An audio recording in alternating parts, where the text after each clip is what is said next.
Muy bienvenidos a la novena sección de nuestra serie Otros, donde juntos analizamos la parábola de los obreros de la viña registrada en Mateo 20.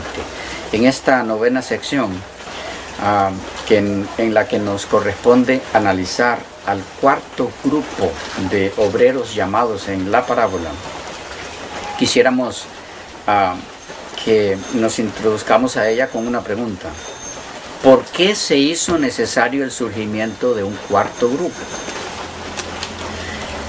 Porque la iglesia conformada por el tercer grupo de obreros de la viña, los reformadores desde los valdenses hasta Miller, cayó con el tiempo en apostasía de la fe dada una vez a los santos, así como habían caído en lo mismo los dos primeros grupos.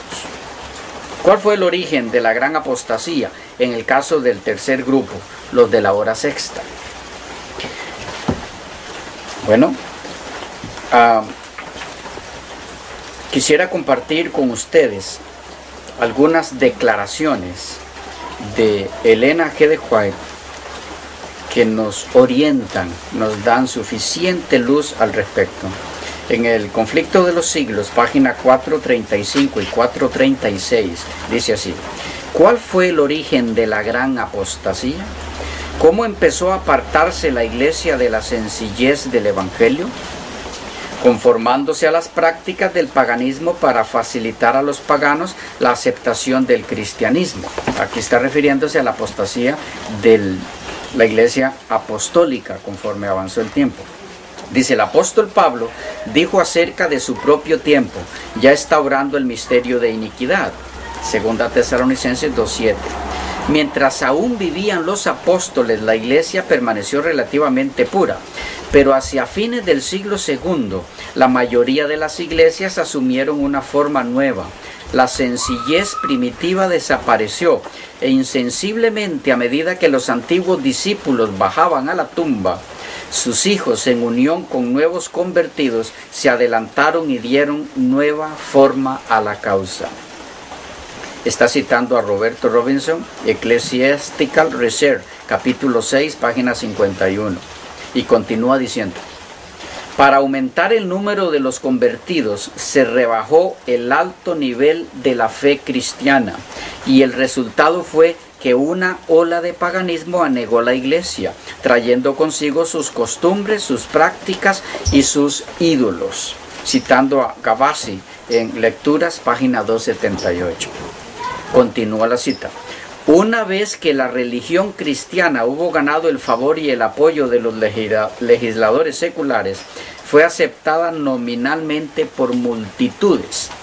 Pero mientras éstas eran cristianas en apariencia, muchos permanecieron en el fondo paganos que seguían adorando sus ídolos en secreto. Ahora pregunta Elena de White, continuando la misma cita: ¿no ha sucedido otro tanto en casi todas las iglesias que se llaman protestantes? Y ahora pasamos entonces al tercer grupo del que hablábamos anteriormente. Continúa ella diciendo: cuando murieron sus fundadores, que poseían el verdadero espíritu de reforma, sus descendientes se adelantaron y dieron nueva forma a la causa. Mientras se atenían ciegamente al credo de sus padres y se negaban a aceptar cualquier verdad que fuese más allá de lo que veían, los hijos de los reformadores se alejaron mucho de su ejemplo de humildad, de abnegación y de renunciación al mundo. Así, la simplicidad primitiva desaparece. Una ola de mundanalidad invade la iglesia. Ahora estamos hablando de la iglesia del tercer grupo. Dice: una ola de mundanalidad invade la iglesia, trayendo consigo sus costumbres, sus prácticas y sus ídolos. Leí de Conflicto de los Siglos, página 435 y 436. En el mismo libro, página 438 y 439, leemos así: Roma le negó la Biblia al pueblo y exigió que en su lugar todos aceptasen sus propias enseñanzas. La obra de la reforma consistió en devolver a los hombres la palabra de Dios, pero ¿No se ve acaso que en las iglesias de hoy lo que se enseña a los hombres es a fundar su fe en el credo y en las doctrinas de su iglesia antes que en las sagradas escrituras? Note, aquí está mencionándonos ella que se abandonó en este grupo. Se abandonó las escrituras, en el caso del tercer grupo. Hablando de las iglesias protestantes, continúa la cita, hablando de las iglesias protestantes, Carlos Becher dice: retroceden ante cualquier palabra severa que se diga contra sus credos con la misma sensibilidad con que los santos padres se habrían estremecido ante una palabra dura pronunciada contra la veneración creciente que estaban fomentando por los santos y los mártires. Las denominaciones evangélicas protestantes se han atado mutuamente las manos, de tal modo que nadie puede hacerse predicador entre ellas sin haber aceptado primero la autoridad de algún libro aparte de la Biblia. No hay nada de imaginario en la aseveración de que el poder del credo está ahora empezando a proscribir la Biblia, tan ciertamente como lo hizo Roma, aunque de un modo más sutil. Termina diciendo este autor, citado por ella, de un sermón sobre la Biblia como credo suficiente, predicado en Fort Wayne, Indiana, el 22 de febrero de 1846. Así que en esta cita podemos mirar cómo Elena de White enfatiza que el tercer grupo abandonó sus fundamentos bíblicos para sujetarse a los credos de sus líderes. Luego, en una cita en la misma línea, en la página 440 y 441 del mismo Conflicto de los Siglos, dice así: el mensaje del segundo ángel de Apocalipsis 14 fue proclamado por primera vez en el verano de 1844 y se aplicaba entonces más particularmente a las iglesias de los Estados Unidos de Norteamérica, donde la amonestación del juicio había sido también más ampliamente proclamada y más generalmente rechazada, y donde el decaimiento de las iglesias había sido más rápido. Pero el mensaje del segundo ángel no alcanzó su cumplimiento total en 1844. Las iglesias decayeron entonces moralmente por haber rechazado la luz del mensaje del advenimiento, pero este decaimiento no fue completo. A medida que continuaron rechazando las verdades especiales para nuestro tiempo, fueron decayendo más y más. Sin embargo, aún no se puede decir caída. Caída es la gran Babilonia, la cual ha hecho que todas las naciones beban del vino de la ira de su fornicación. Aún no ha dado de beber a todas las naciones. El espíritu de conformidad con el mundo y de indiferencia hacia las verdades que deben servir de prueba en nuestro tiempo existe y ha estado ganando terreno en las iglesias protestantes de todos los países de la cristiandad. Y estas iglesias están incluidas en la solemne y terrible amonestación del segundo ángel, pero la apostasía no ha culminado. La Biblia declara que antes de la venida del Señor, Satanás obrará con todo poder y con señales y con maravillas mentirosas y con todo el artificio de la injusticia, y que todos aquellos que no admitieron el amor de la verdad para ser salvos serán dejados para que reciban la eficaz operación de error a fin de que crean la mentira. Segunda a los Tesalonicenses 2, 9 al 11. La caída de Babilonia no será completa sino cuando la iglesia se encuentre en este estado y la unión de la iglesia con el mundo se haya consumado en toda la cristiandad. El cambio es progresivo y el cumplimiento perfecto de Apocalipsis 14, 8 está aún reservado para lo porvenir. Es así, amigos y hermanos queridos, como una nueva luz había de recibirse entonces, luz que daría lugar al surgimiento del cuarto grupo de obreros llamados en la parábola. Fue así como en el mismo libro Conflicto de los Siglos, página 442, Agrega Elena de White: cuando hubo pasado el tiempo en que al principio se había esperado la venida del Señor, la primavera de 1844, los que así habían esperado con fe su advenimiento se vieron envueltos durante algún tiempo en la duda y la incertidumbre, mientras que el mundo los consideraba como completamente derrotados y como si se hubiese probado que habían estado acariciando un engaño. Estamos hablando aquí de los que experimentaron el chasco. Dice, y como si se hubiese probado que habían estado acariciando un engaño, la fuente de su consuelo seguía siendo la palabra de Dios. Muchos continuaron escudriñando las Santas Escrituras, examinando de nuevo las pruebas de su fe, estudiando detenidamente las profecías para obtener más luz. Fue así entonces como en el tiempo de Miller, durante la tardanza del esposo, muchos cabecearon en cumplimiento de la parábola de las 10 vírgenes de Mateo 25.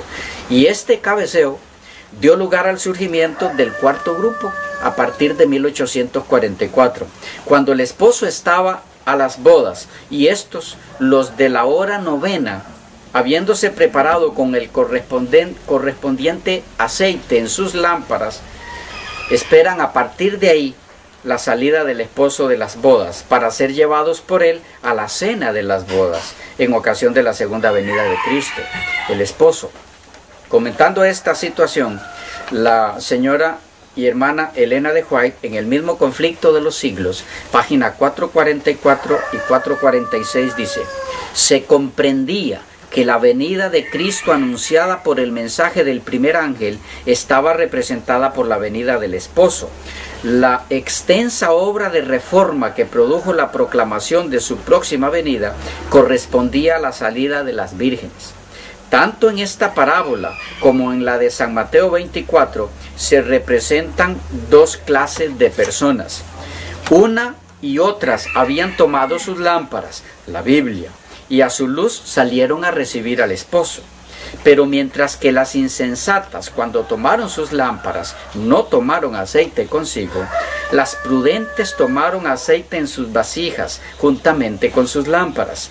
Estas últimas habían recibido la gracia de Dios, el poder regenerador e iluminador del Espíritu Santo, que convertía su palabra en una antorcha para los pies y una luz en la senda. A fin de conocer la verdad, habían estudiado las Escrituras en el temor de Dios y habían procurado con ardor que hubiese pureza en su corazón y su vida. Tenían experiencia personal, fe en Dios y en su palabra, y esto no podían borrarlo el desengaño y la dilación. En cuanto a las otras vírgenes, cuando tomaron sus lámparas no tomaron aceite consigo. Habían obrado por impulso.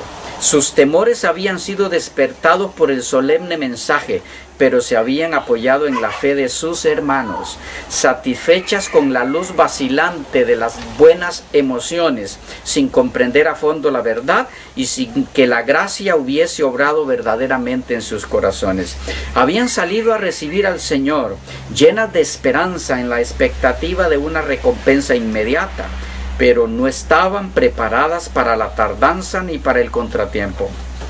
Cuando vinieron las pruebas, su fe vaciló y sus luces se debilitaron. Tardándose pues el esposo, cabecearon todas y se durmieron. La tardanza del esposo representa la expiración del plazo en que se esperaba al Señor, el contratiempo y la demora aparente. En ese momento la incertidumbre, el interés de los superficiales y de los sinceros a medias empezó a vacilar y cejaron en sus esfuerzos. Pero aquellos cuya fe descansaba en un conocimiento personal de la Biblia, tenían bajo los pies una roca que no podía ser barrida por las olas de la contrariedad. Cabecearon todas y se durmieron. Una clase de cristianos se sumió en la indiferencia y abandonó su fe. La otra siguió esperando pacientemente hasta que se le diese mayor luz. Sin embargo, en la noche de la prueba, esta segunda categoría pareció perder hasta cierto punto su ardor y devoción.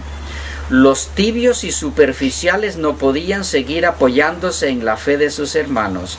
Cada cual debía sostenerse por sí mismo o caer.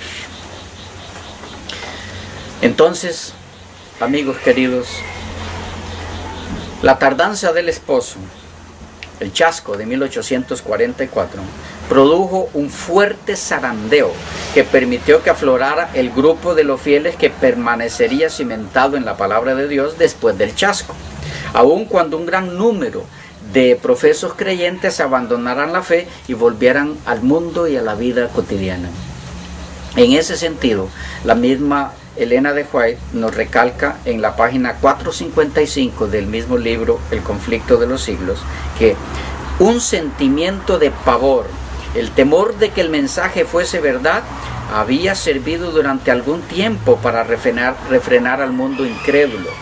Cumplido el plazo, ese sentimiento no desapareció del todo. Al principio no se atrevieron a celebrar su triunfo sobre los que habían quedado chasqueados, pero como no se vieran señales de la ira de Dios, se olvidaron de sus temores y nuevamente profirieron insultos y burlas. Un número notable de los que habían profesado creer en la próxima venida del Señor abandonaron su fe.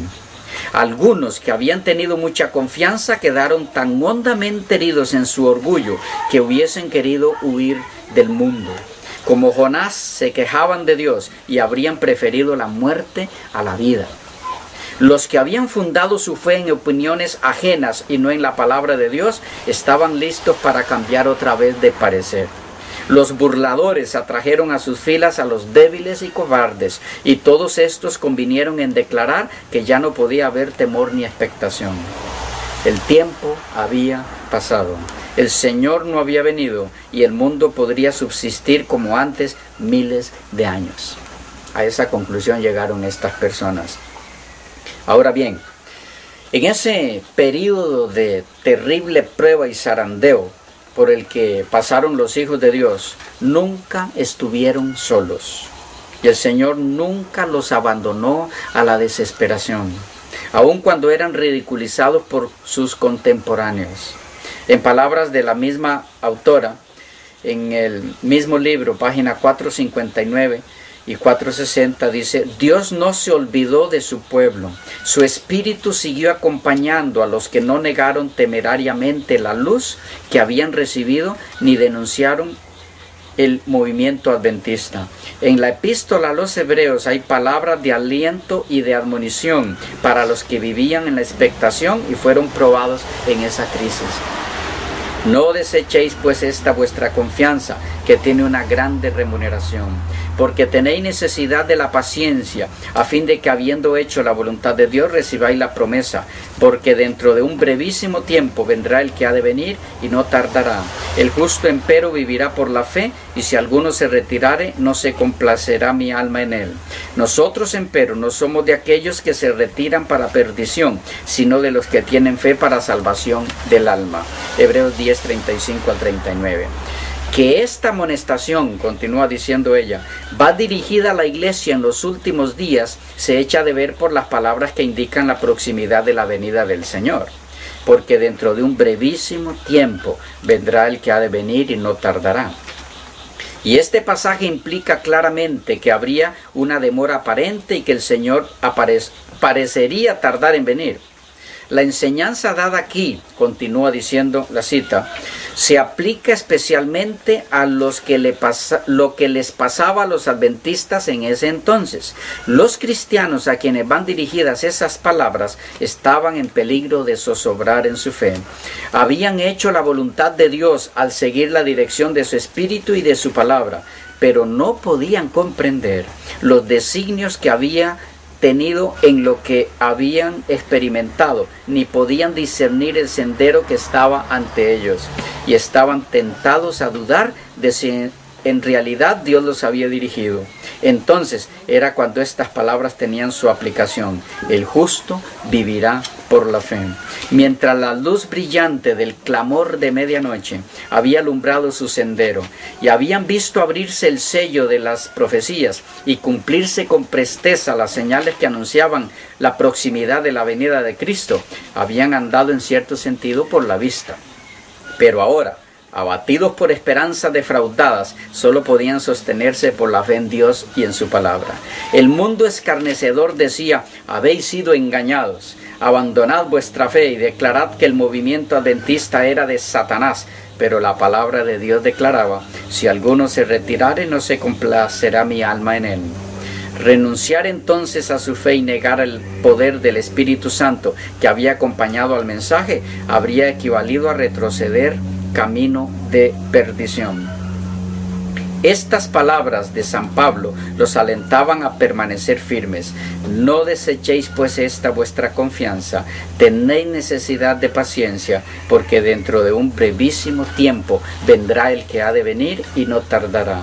El único proceder seguro para ellos consistía en apreciar la luz que ya habían recibido de Dios, atenerse firmemente a sus promesas y seguir escudriñando las Escrituras, esperando con paciencia y velando para recibir mayor luz. Ahora bien, con todo lo dicho, Dios siempre tuvo con ellos su permanente presencia a su lado. Nunca se apartó de ellos, en ningún momento los abandonó en su incertidumbre. Él había guiado a Miller paso a paso en el estudio de la profecía de su época, las 2300 tardes y mañanas de Daniel 8:14, y en su providencia había ocultado el error conceptual al que había llegado Miller y muchos otros eruditos de su época de otros lugares del mundo, a saber que el santuario era la tierra y que la purificación de éste era alusión a la segunda venida de Cristo. En palabras de la misma Elena de White, en El Conflicto, página 477, leemos: pero Dios había dirigido a su pueblo en el gran movimiento adventista. Su poder y su gloria habían acompañado la obra, y Él no permitiría que ésta terminase en la oscuridad y en el chasco, para que se la cubriese de oprobio como si fuese una mera excitación mórbida y producto del fanatismo. No iba a dejar su palabra envuelta en dudas e incertidumbres. Aunque muchos abandonaron sus primeros cálculos de los periodos proféticos y negaron la exactitud del movimiento basado en ellos, otros no estaban dispuestos a negar puntos de fe y de experiencia que estaban sostenidos por las Sagradas Escrituras y por el testimonio del Espíritu de Dios. Creían haber adoptado en sus estudios de las profecías sanos principios de interpretación y que era su deber atenerse firmemente a las verdades ya adquiridas y seguir en el mismo camino de la investigación bíblica. Orando con fervor, volvieron a considerar su situación y estudiaron las Santas Escrituras para descubrir su error. Como no encontraron ninguno en sus cálculos de los periodos proféticos, fueron inducidos a examinar más de cerca la cuestión del santuario. Esto lo encontramos en el mismo libro, página 462 y 463. Una nueva luz entonces debía ser recibida por el pueblo de Dios del momento. La iglesia después del chasco. Los del cuarto grupo, el grupo de la hora novena. ¿Y por qué esto? Porque según la misma Elena de White, en la página 477 del mismo Conflicto, el pueblo no estaba aún preparado para ir al encuentro de su Señor. Todavía le quedaba una obra de preparación que cumplir. Debía serle comunicada una luz que dirigiría su espíritu hacia el templo de Dios en el cielo. Y mientras siguiera allí por fe a su sumo sacerdote en el desempeño de su ministerio, se le revelarían nuevos deberes. Había de darse, dice ella, a la iglesia otro mensaje de aviso e instrucción. Al principio, eran este grupo de hermanos, tan solo un grupo insignificante. Me refiero a los del cuarto grupo de obreros de la parábola. Eran un grupo pequeño. Los que recibieron la luz relativa al santuario y a la inmutabilidad de la ley de Dios se llenaron de alegría y admiración al ver la belleza y armonía del conjunto de verdad que fue revelado a sus inteligencias, dice la misma escritora en la página 506 y 7 del mismo libro. Continúa agregando, deseaban que esa luz que tan preciosa les resultaba fuese comunicada a todos los cristianos, y no podían menos que creer que la aceptarían con alborozo, pero las verdades que no podían sino ponerlos en desaveniencia con el mundo, no fueron bienvenidas para muchos que profesaban ser discípulos de Cristo. La obediencia al cuarto mandamiento exigía un sacrificio ante el cual la mayoría retrocedía. Recuerden que el tercer grupo, junto con el segundo, habían apostatado de la ley de Dios. Así que ella recalca aquí, la obediencia al cuarto mandamiento exigía un sacrificio ante el cual la mayoría retrocedía. Y continúa diciendo, cuando se presentaban las exigencias del sábado, muchos arguían desde el punto de vista mundano diciendo, siempre hemos guardado el domingo, nuestros padres lo guardaron y muchos hombres buenos y piadosos han muerto felices observándolo. Si ellos tuvieran razón, nosotros también la tenemos. Si ellos tuvieron razón, nosotros también la tenemos. La observancia de este nuevo día de reposo nos haría discrepar con el mundo y no tendríamos influencia sobre él. ¿Qué puede esperar hacer un pequeño grupo de observadores del séptimo día contra todo el mundo que guarda el domingo? Con argumentos semejantes, continúa diciendo Elena de White, procurarían los judíos justificar la manera en que rechazaron a Cristo. Sus padres habían agradado a Dios presentándole ofrendas y sacrificios. ¿Por qué no alcanzarían los hijos salvación siguiendo el mismo camino? Así también, en día de Lutero, los papistas decían que cristianos verdaderos habían muerto en la fe católica y que por consiguiente esa religión bastaba para salvarse. Este modo de argumentar iba a resultar en verdadero obstáculo para todo progreso en la fe y en la práctica de la religión. Página 506 y 507 del conflicto. Como puede observarse en la cita anterior, 3 fueron los puntos principales de la nueva luz que dieron lugar al surgimiento del cuarto grupo, los de la hora novena, a saber, la verdad del santuario, centrada en la persona de Jesucristo. Volvemos al mismo punto primero de los 3 puntos fundamentales de la verdad, la persona de Jesucristo. La ley de Dios, principalmente lo relativo al cuarto mandamiento, y la no inmortalidad del alma. Esas 3 verdades de la nueva luz recibida se convirtieron prácticamente en las señales distintivas del nuevo grupo de obreros de la viña que surgía de la Iglesia Adventista del Séptimo Día, o como Iglesia Adventista del Séptimo Día. También es de mucha importancia recalcar que esta luz fue dada a humildes obreros.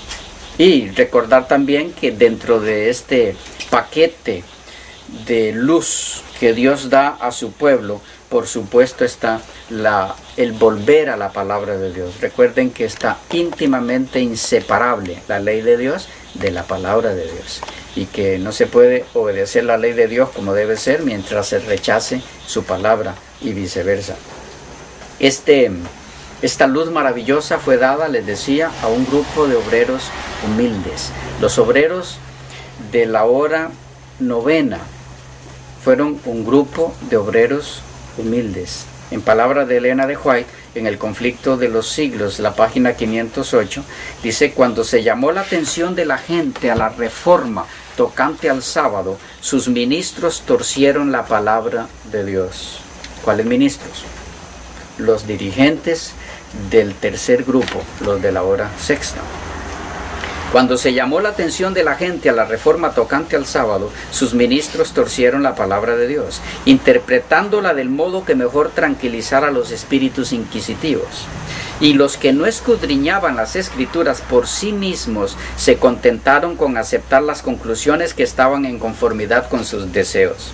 Mediante argumentos y sofismas, con las tradiciones de los padres y la autoridad de la Iglesia, muchos trataron de echar abajo la verdad. Pero los defensores de ella recurrieron a la Biblia para defender la validez del cuarto mandamiento. ¿Notan cómo se vieron en la solemne necesidad de este grupo de obreros humildes que Dios llama para formar el cuarto grupo, de invitar a las personas a volver a la Biblia, porque había sido desechada?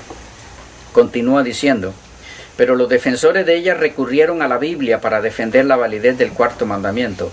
Humildes cristianos, armados con solo la palabra de verdad, resistieron los ataques de hombres de saber, que con sorpresa e ira tuvieron que convencerse de la ineficacia de sus elocuentes sofismas ante los argumentos sencillos y contundentes de hombres versados en las Sagradas Escrituras más bien que en las sutilezas de las escuelas.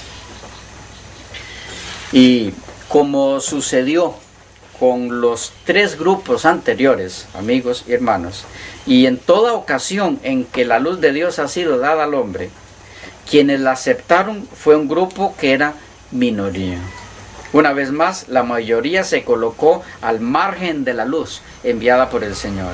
En palabras de la misma Elena de White, en la página 509 del Conflicto de los Siglos, dice: la mayoría de los que habían esperado el advenimiento de Cristo rechazaron las verdades relativas al santuario y a la ley de Dios, y muchos renunciaron además a la fe en el movimiento adventista para adoptar pareceres erróneos y contradictorios acerca de las profecías que se aplicaban a ese movimiento. De paso, allí es cuando empiezan a surgir otros grupos que, como no se cumplió lo esperado en 1844, apareció un grupo poniendo una nueva fecha, diciendo que el evento iba a ocurrir, y es cuando surge entonces los Testigos de Jehová con la fecha 1874 y algunos otros movimientos. Pero ella continúa diciendo: muchos incurrieron en el error de fijar por repetidas veces una fecha precisa para la venida de Cristo. La luz que brillaba entonces respecto al asunto del santuario les habría enseñado que ningún período profético se extiende hasta el segundo advenimiento, que el tiempo exacto de este acontecimiento no está predicho, pero habiéndose apartado de la luz, se empeñaron en fijar fecha tras fecha para la venida del Señor, y cada vez fueron chasqueados. Pero, ¿y qué pasó con los que se mantuvieron fieles? Los que decidieron andar a la luz, hermanos queridos, la luz recibida por el cielo, fieles a la revelación divina que emanaba de las Escrituras, mientras más la escudriñaban, fueron iluminados por Dios. Descubrieron que había profetizado un periodo de tardanza dentro de la profecía. En palabras de Elena de White, en Primeros Escritos, página 236, dice: pero los desalentados fieles, que no podían comprender por qué no había venido su Señor, no quedaron en tinieblas. Nuevamente se les indujo a escudriñar en la Biblia los períodos proféticos. La mano del Señor se apartó de las cifras y echaron de ver el error. Advirtieron que los períodos proféticos alcanzaban hasta 1844 y que la misma prueba que habían aducido para demostrar que los períodos proféticos terminaban en 1843, demostraba que terminarían en 1844. La luz de la palabra de Dios iluminó su situación y descubrieron que había un periodo de tardanza. Primeros Escritos, página 236. Así que los que se mantuvieron fieles, al igual que en el caso de los grupos anteriores, fueron expulsados de sus iglesias. En el mismo primeros escritos, página 237, leemos: quienes no se avinieron a privar a los demás de la luz que Dios les había dado, fueron expulsados de las iglesias. Pero Jesús estaba con ellos y se regocijaban a la luz de su faz. Estaban dispuestos a recibir el mensaje del segundo ángel. Fue así entonces como el cuarto grupo de obreros de la viña haya cumplido o haya su cumplimiento en la Iglesia Adventista del Séptimo Día, surgida después del chasco de 1844, siendo depositaria esta de la nueva luz para el mundo que dimanaba de la verdad bíblica alusiva al santuario celestial, principalmente lo referente al día de expiación, el sábado, como el día de reposo del cuarto mandamiento de la ley de Dios, y la no inmortalidad del alma. La mortalidad del alma, más bien para el hombre, que se mantenga separado de Dios, y la vida eterna para el pecador que, renunciando al pecado, vuelve a sujetarse al Señor y a su palabra. Y de esta forma el Señor manifestó su amor a este mundo en la maravillosa labor que le correspondía cumplir a esta iglesia, los obreros del cuarto llamado, los de la hora novena, a partir de 1844. Pero la parábola presenta un último llamado al último grupo de obreros. Hay un cuarto grupo que Dios llamó, le dio un cometido, y ese cometido lo recibió este grupo, lo empezaron a predicar, pero ¿qué sucedió? ¿Por qué se hace necesario que se llame a un quinto grupo? ¿Qué pasó con el cuarto? ¿Qué pasó con toda esta experiencia maravillosa que vivieron, donde pudieron ver tan palpablemente la mano de Dios a su lado, tan cerca el Espíritu de Dios guiándolos en esta experiencia tan dura del chasco? ¿Qué sucedió después? ¿Por qué se hace necesario el llamado a un quinto y último grupo, los de la hora undécima? Esa es la sección que estaremos viendo en la próxima ocasión. Que Dios pueda bendecirles mucho.